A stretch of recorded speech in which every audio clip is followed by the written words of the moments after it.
You didn't find this video by accident. There's a book so ancient, so powerful. It's been hidden for millennia. Governments tried to destroy it, priests sealed it away, and wizards swore to protect it with their very lives. But now it's here. And if it's crossed your path, it's because you've been called. This book isn't just a text. It's a vibrational code. And when it recognizes you, it starts to work. Because the teachings you're about to receive weren't made for the curious. They were made to awaken those who are ready. And if you felt something different just now, then get ready. Because from this moment on, the book starts to open inside you.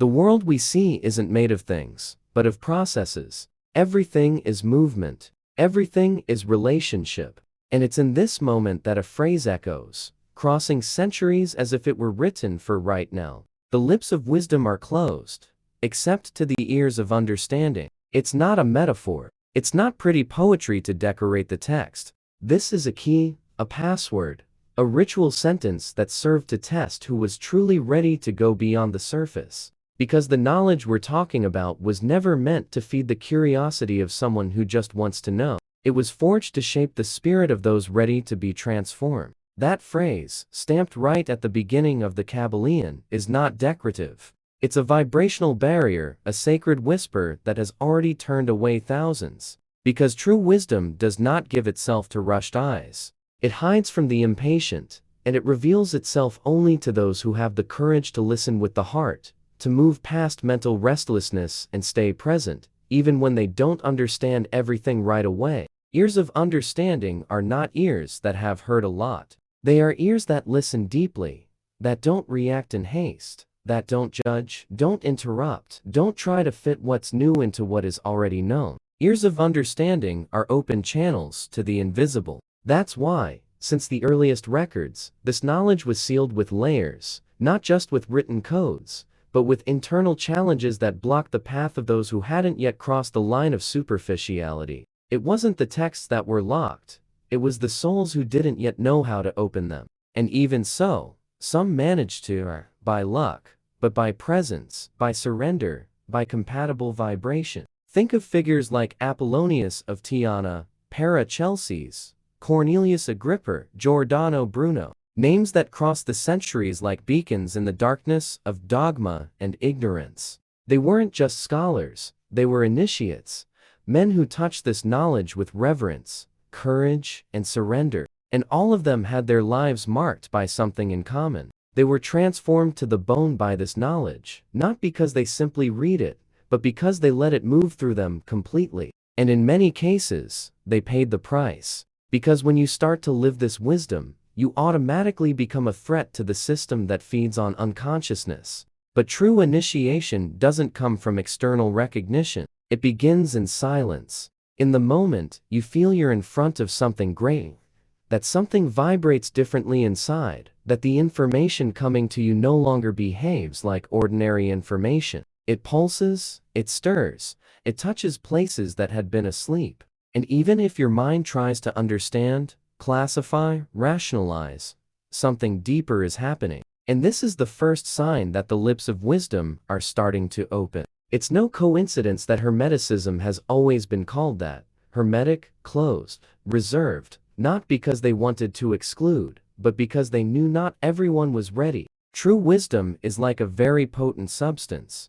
If taken in by an unprepared body, can harm instead of heal. It can expand too much, a field that doesn't yet have the structure to hold that expansion. It can open portals that the common mind cannot comprehend and end up causing imbalances instead of liberation. That's why it was protected, hidden, not out of selfishness, but for protection, so that when the right time came, it could find those truly ready to receive it first. Code. The universe is not just what you see. The universe is not just what you see. These words may seem simple at first glance, but they carry a silent impact that disarms any old certainty. Because what the eyes capture is only a fraction of what's really going on. Tangible, concrete reality is like the tip of an iceberg. What holds all of it up, the invisible, the untouchable, the incalculable, is where the real game is played. The first code, Thoth, left hidden in the folds of time, later translated as the principle of mentalism, reveals something shocking. Everything is mind. Everything is consciousness. Everything, absolutely everything that exists, was first born in an invisible field of thought, intention, or inner image, before it manifested in the form we know. And if that sounds too mystical, it's because everyday language isn't enough to describe what can only be perceived with your entire field. The chair you're sitting on, the phone in your hand, the building you live in, the sound of the words you're hearing now, all of it already existed as an idea before it became matter. And more, every situation in your life, every cycle that repeats, every encounter, every struggle, every blessing, all of it was already being formed inside you long before it showed up on the outside. The mind isn't just where you think. The mind is where the universe begins. When you truly understand this, not with logic, but with vibration, everything changes. Because you realize that reality isn't happening to you, it's happening through you. The mind isn't just the source of your thoughts, it's the mold that holds everything you experience. How many times have you seen someone change their life without having all the external resources? An ordinary person, no big opportunities, no connections, no money, no support, and yet they achieved something extraordinary. And at the same time, how many people, even surrounded by structure, intelligence, and privilege, spiral into destructive patterns, unable to move forward? What sets them apart isn't just what they do. It's what they hold inside. The mental vibration they carry, the kind of reality they believe is possible for them, and even more, the kind of reality they already live inside, even when nothing outside seems to have changed. That's why the first code is the most dangerous, because it gives the power back. It removes the blame from the world, the circumstances, the past, the other, and points straight inward, but not as an accusation, as a reminder. Because deep down you already knew this. You've already had moments where something showed up before you even understood how. You've noticed situation shift after a firm thought, a silent decision, a moment of inner clarity. That wasn't coincidence. That was mentalism in action. The mind is where the seed of reality is planted. But this seed isn't just made of random ideas. It's watered by the emotion that comes with the thought. And this combination, thought plus feeling, is what gives vibrational strength to what you emit. You can think of something, but if the emotion behind it is weak, confused, or negative, the emission gets weaker. On the other hand, when you feel what you think as a living truth, you start shaping the field around you. You become an active generator of reality. We're not talking about cheap positive thinking. It's not about smiling while everything falls apart or pretending joy weathers pain. It's about recognizing that everything that vibrates in the mind echoes into the field. And this field isn't just yours. It's the shared field. It's the vibrational fabric that connects everything to everything. You're part of a living network, a web of frequencies that responds precisely to the vibration you emit. That's why the question that starts to rise is no longer, why is this happening to me? But, what inside me is sustaining this reality? That question is a portal. It doesn't accuse you. It awakens you because it shows that you're not just part of the story. You're the author who's still learning to write with awareness. Scientific studies are starting to touch this mystery. Research on neuroplasticity, biofeedback, heart coherence, the electromagnetic field of the brain and heart reveal that the human body emits signals, vibrations, informational fields that affect the surrounding environment. But Thoth said this millennia ago without needing any device, because he accessed that knowledge straight from the origin, from the source, from the primordial mind, where everything is born. And now, that same code is opening within you. Second code, what is within is like what is without. And this is where the second code starts to reveal itself, almost like a mirror that doesn't just reflect, but responds. What is within is like what is without. What is above is like what is below. This ancient phrase, repeated in temples, carved into tablets, whispered in secret ceremonies, carries a logic that goes beyond ordinary reason. Because it's not describing an idea, it's describing a structure, an invisible mechanism that makes everything, absolutely everything, connected through vibration, through resonance, through living correspondence. What happens inside you is not isolated. The emotions you feel, the thoughts you feed, the beliefs you hold, the feelings you don't express, all of that shapes the world around you like an invisible reflection. And it's not a metaphor, it's a mechanism. It's a law operating in silence. And the more you ignore it, the more it runs on autopilot, repeating patterns, spinning cycles, mirroring conflicts. You don't understand where they come from. Maybe you've already noticed this. The repetition of certain types of relationships, the same frustrations showing up with different faces, financial problems returning even when you believe everything is about to change, conflicts at home always appearing the same way, even if the setting is different. None of this is random. None of this is external in the absolute sense. All of it is correspondence. It's the universe projecting outward what pulses within, so you can see clearly what still needs to be understood. And this isn't punishment, it's opportunity. Because when you start observing life's mirrors with presence, everything transforms. You stop fighting the symptom and start touching the root instead of trying to force change in the outer world. You shift your inner field, and like magic, the external reorganizes, people change, situations dissolve, resistance disappears because the source has been touched. That's why in ancient spiritual traditions, both in Egypt and in Greek and Indian initiatic schools, inner purification was the first step before any ritual study or sacred practice.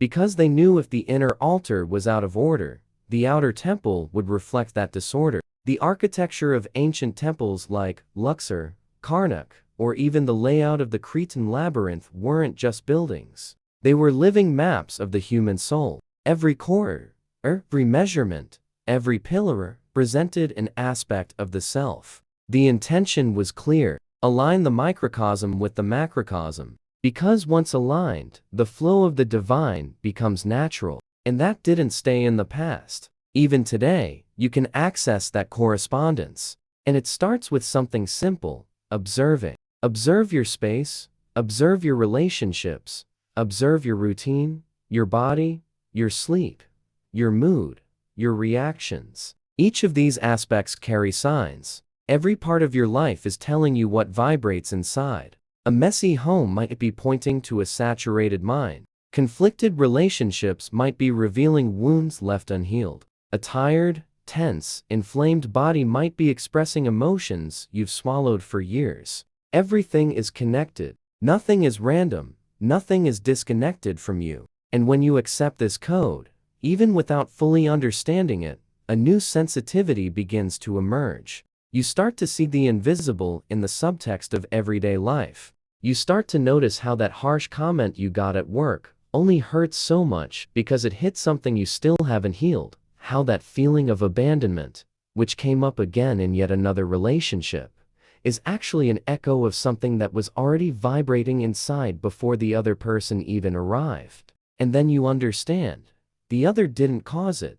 The other just revealed it. This awareness is liberating because you realize you can clean the mirror, adjust the original image, shift the internal vibration, so the external reflection changes. And this is where the power of practice comes in. It's not enough to just know. You have to act.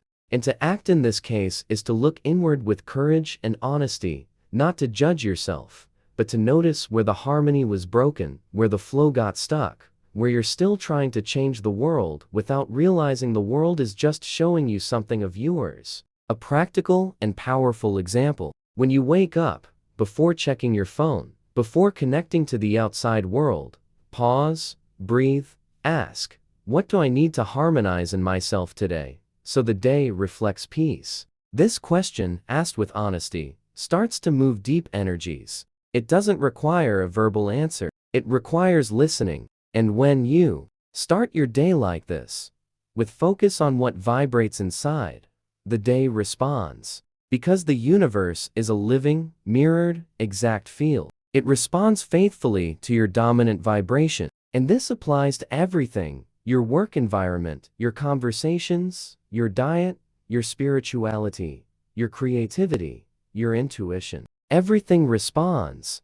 Everything reflects. Everything returns. What you're putting out even if you don't yet know you're putting it out. And if everything is a mirror, then everything is in motion, because the next code is going to make you face what never stops, even when it seems still. Third code, nothing is still, even when you think it is. And if everything is a mirror, then everything is in motion, because the next code is going to make you face what never stops, even when it seems still. This is the moment when you start to realize that even in times when it feels like nothing is happening, everything is still vibrating. Silence vibrates, pause vibrates, emptiness vibrates too. This is the third code, and it dissolves one of the most persistent illusions of the human mind, the idea that something is still frozen, isolated from the flow of existence. Nothing is still, not even for a second. Everything is vibrating, everything is oscillating at some level, even when the eyes can't see and the ears can't hear. Ancient civilizations already knew this before science could prove it. Everything vibrates, from the most solid granite to the subtlest flame. Matter at its core is a cluster of energy in constant motion. The oldest stone vibrates, the mountain vibrates, the air vibrates, your body vibrates, your soul vibrates, and above all, your intention vibrates. And here's the key. The quality of your vibration is what determines the kind of reality you tune into. Just like a radio can only pick up the station whose signal is on the same frequency, you can only access experiences that vibrate in the same field that you're emitting. It doesn't matter how badly you want something if your vibration isn't aligned with it. Reality doesn't respond to surface-level desire. It responds to the real vibrational field you sustain. So observe, how are you vibrating right now? What's the invisible tone of your presence in the world? Have you noticed how some people, even without saying a word, change the energy of a room just by being there? Have you ever walked into a place where everything felt heavy, dense, even in silence? And on the other hand, have you been around someone whose presence felt light, bright, like time itself softened around them? That's vibration. And vibration isn't an opinion. It's a state. And that state is built, consciously or unconsciously, from everything you feed. Your thoughts, your emotions, your breathing, your rhythm, your focus. All of it contributes to generating the frequency you emit. And the universe, this great sensitive intelligence, responds with precision. Fourth code, the power of opposites, and why you're still stuck between them. But be careful, vibrations aren't just positive or negative, because the next code shows that everything, absolutely everything, carries two poles that you need to learn to master. And this is exactly where the fourth code starts to pulse. Polarity isn't some distant philosophical concept. It's the invisible structure that organizes the entire experience.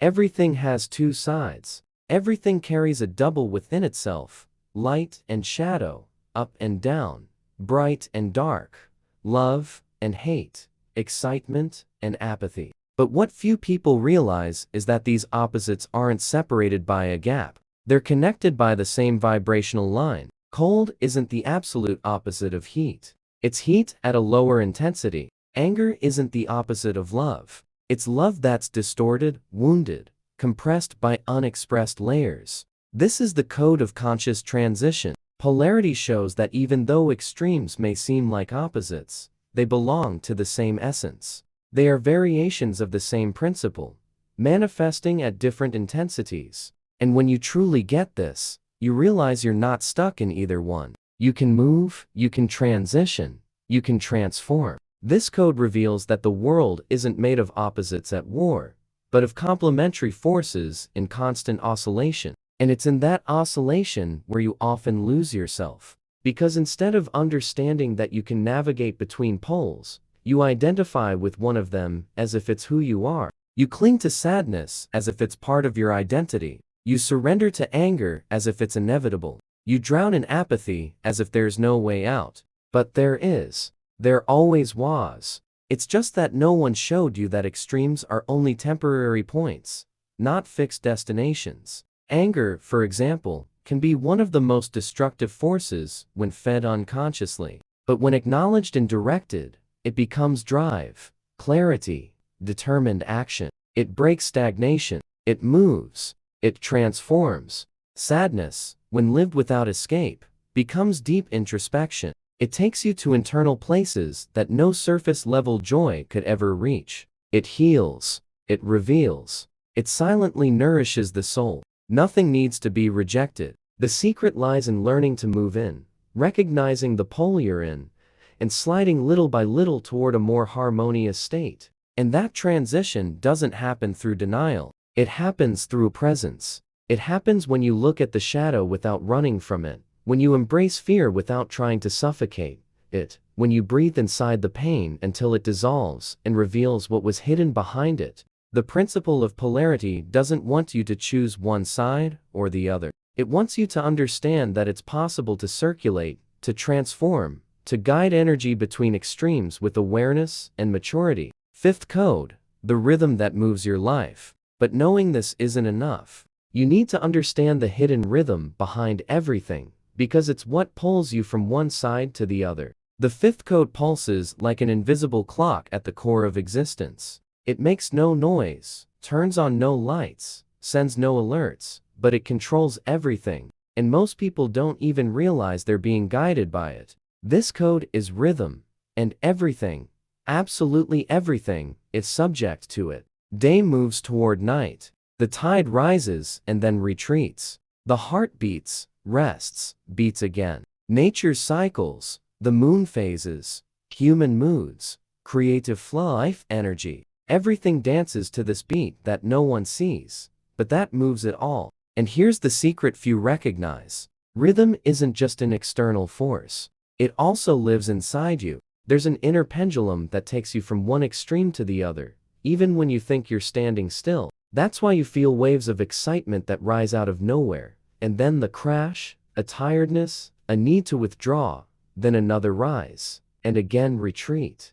And the mind, trained to live in a straight line, tries to resist, tries to stay high all the time, tries to force presence when the body asks for silence, tries to produce when the soul asks for pause. But the rhythm code is clear. Everything flows and reflows. Everything rises and falls. Everything moves forward and returns. Denying that movement is denying the intelligence of life itself. Suffering often comes from trying to hold on to the high, as if good moments could last forever, as if inspiration didn't need rest, as if high tide wasn't naturally meant to fall. The true wise one doesn't try to control rhythm. They learn to dance with it. They recognize the flow and surrender. And more than that, they prepare. Because they know the ups and downs aren't flaws in the universe, but phases of the same cycle. In the high moments, they sow with awareness. They ride the tailwind.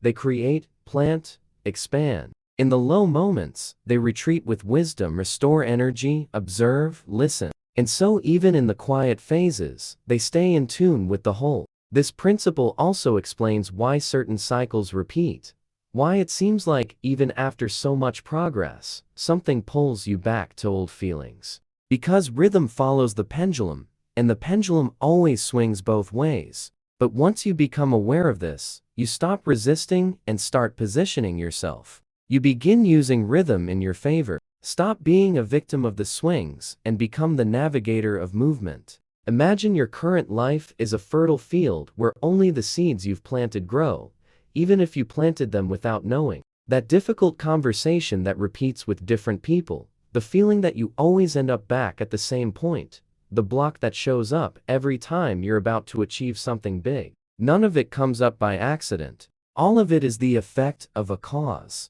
And the more you ignore that, the more you feel trapped by repetition. But the code also, the reveal something powerful. You can change the causes. You can generate new seeds with new frequencies, with new gestures, new inner decisions. You can start today, now, because the universe isn't tied to your past. It responds to what you vibrate with presence. What you choose consciously becomes the new seed of what you'll harvest. Want a real example? Imagine someone who repeats the thought, "I'm always rejected." That phrase, emotionally charged, becomes a vibrational cause. And that cause keeps producing effects. People pulling away, miscommunication, traction of situations that validate that feeling. But if that person recognizes the belief, faces it with presence, and starts to replace it with a new vibration, I am worthy of being seen and loved. They shift the frequency, and over time, they change the effects. Seventh code, the meeting of creative forces. And if everything is caused, then everything is also generated. Because the final code reveals the secret of true creation. This code is the force behind everything that's born. It's not limited to physical life. It governs ideas, movements, encounters, projects, healing, and entire realities. And even though the name might confuse the modern mind, it's not about the body. It speaks of energy. The seventh code is the principle of gender, and it's not about biological male or female. It reveals that everything that exists is born from the union of two creative principles that live within all things. There's a force in you that acts, projects, penetrates, directs. This is the active emitting direct creative energy called masculine, by gender, but by vibrational function. And there is also a force in you that receives, intuits, listens, gestates, shapes. This is the receptive, moldable, deep generative energy called feminine, by identity, but by cosmic nature. And it's from the dance between these two energies that everything takes form. Most people live in imbalance between these poles. Some act too much, do too much, run, plan, force. They're so connected to doing that they disconnect from feeling. Others only dream, wait, intuit, wish, but don't manifest. They know what they want, but don't take the step. They feel the inspiration, but don't move into action. And that's where creation gets stuck. The universe responds to the balance between action and reception. The power of thought needs the surrender of silence. The drive of will needs the listening of intuition. Decision needs the space where something new can be gestated. If you want to create a new reality, you need to learn to use both forces with awareness. You need to know when to act with focus and clarity, and when to retreat with trust and listening. When to move forward, when to receive, when to send, when to absorb. And this isn't learned just in theory. It's in the body, in your routine, in your choices. Are you acting all the time? Maybe you're ignoring the wisdom of pause. Are you waiting too much? Maybe you're suffocating your active energy. Balancing your inner gender is aligning your creative channel. It's becoming a tuned instrument for the forces that move the universe. True creation doesn't come from isolated effort or passive waiting. It comes from the fusion of these energies within you. When your intention masculine meets an open and fertile space in your field feminine, reality bends and responds. An idea takes shape, a healing manifests, a new cycle begins. And it's no coincidence. This is the final code, because it's the meeting point of all the others. It's where mentalism finds direction, where correspondence echoes, where vibration pulses, where polarity dances, where rhythm balances, where cause generates. It is the cosmic womb of creation. And now that you've crossed through the 7 codes, something new begins to be born. And now that all 7 codes have been revealed, comes the final secret, the one only those who stayed until now will receive. Because by this point, you're no longer listening with the same ears. Something in you has already been transformed. The field is already different. The book didn't just speak, it touched. And if you feel that, then you're ready to cross a door that never closes again. If you've made it this far, it's because something in you has already started to awaken. And this isn't the end of the journey. It's just the first step. Now, let in the comments, the book found me, and I'm ready to remember. This phrase will anchor this frequency in your field, and might even awaken someone who's reading. And before you go, don't close this portal just yet. A special video has been picked exactly for you to continue this journey. Click on the screen, and I'll see you there. The next code is waiting for you. If you felt this content truly touched you, and you want to help spread this wisdom to the world, there's a direct link in the pinned comment to support the channel. Or if you prefer, click the super thanks button below. Besides contributing, you'll strengthen this spiritual mission. See you at the next portal.